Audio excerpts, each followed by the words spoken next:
y'all, I'm Jaquela Morris, and this is my YouTube channel, and this is session 9, session 9 of Yapping with a Purpose. And today I'm going to be talking about community and the cost of community. And I plan to keep it under 10 minutes because I can go on and on and on. So firstly, I'm going to start by reading Ecclesiastes 4, 7 through 12. Okay, and the title of the passage is The Advantages of Companionship. I observe yet another example of something meaningless under the sun. This is the case of a man who is all alone, without a child or a brother, yet who works hard to gain as much wealth as he can. But then he asks himself, who am I working for? Why am I giving up so much pleasure now? It is all so meaningless and depressing. Two people are better off than one, for they can help each other succeed. If one person falls, the other can reach out and help.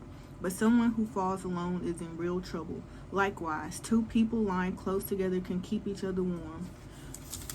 But how can one be warm alone? A person standing alone can be attacked and defeated, but two can stand back to back and conquer. Three are even better, for a triple braided cord is not easily broken.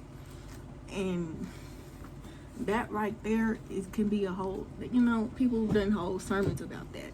I'm not here to preach. I'm here to talk about community, and I just wanted to add those verses right there into my video. So anyways, I want to talk about the cost of community.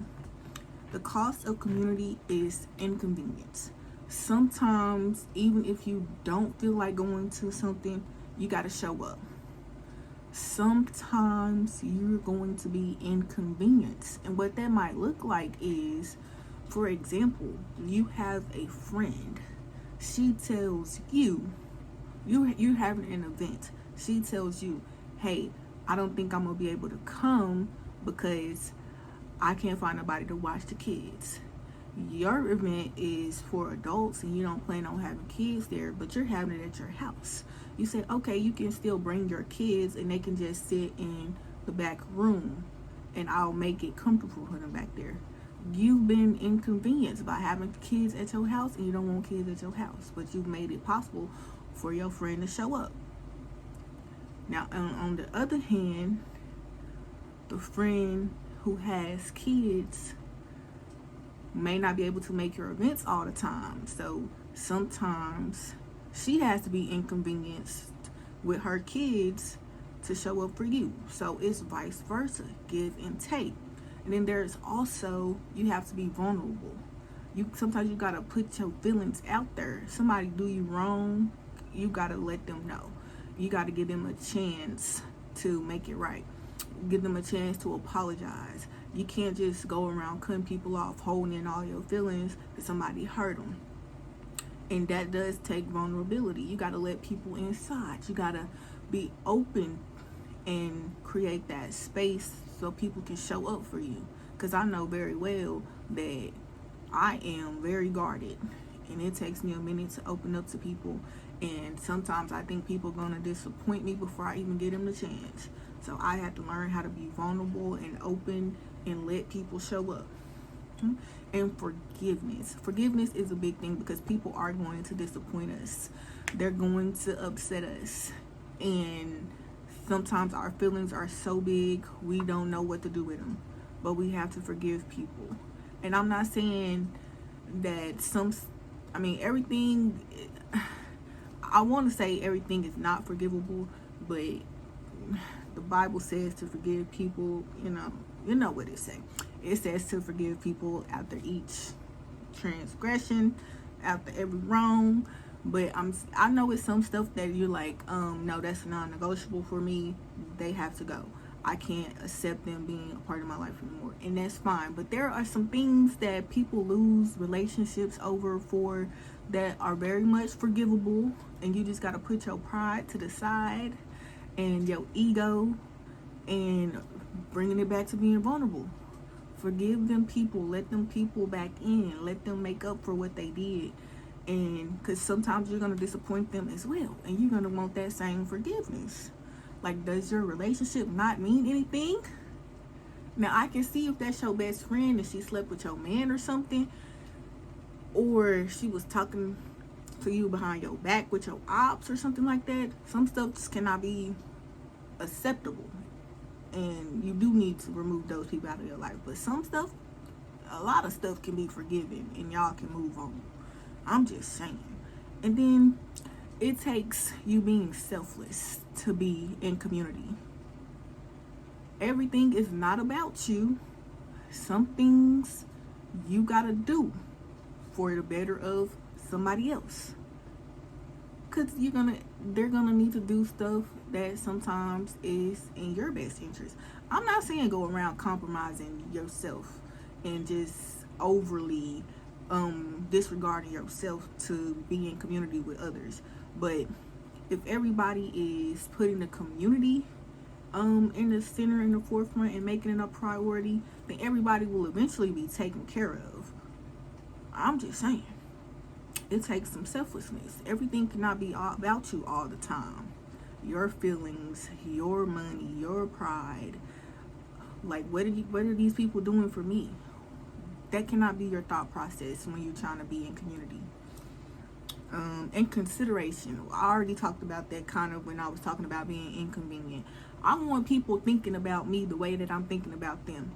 For example, I'm having a party. I know I got some people there who say they're vegan. I'm gonna have some vegan options when I'm planning out my menu. Okay, I'm gonna have people say they don't drink.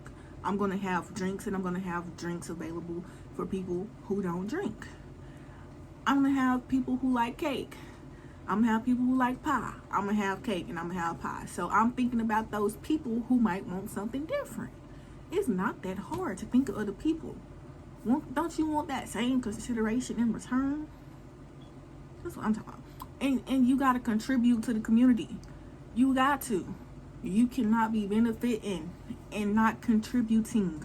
You might have circumstances that don't let you contribute equally, but you can do your part.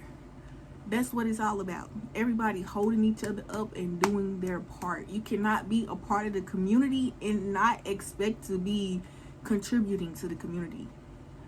And don't take yourself out the community because you don't feel like you deserve to be in the community because you can't contribute. Do what you can.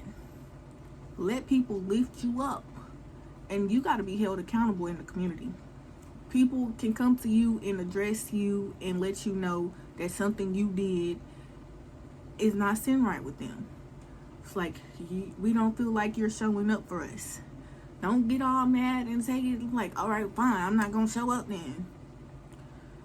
These people are trying to hold you accountable. You got to be open to that criticism. Everybody's not out to get you. And most of the time, if people are addressing something with you, they want you to fix it so you can stay around.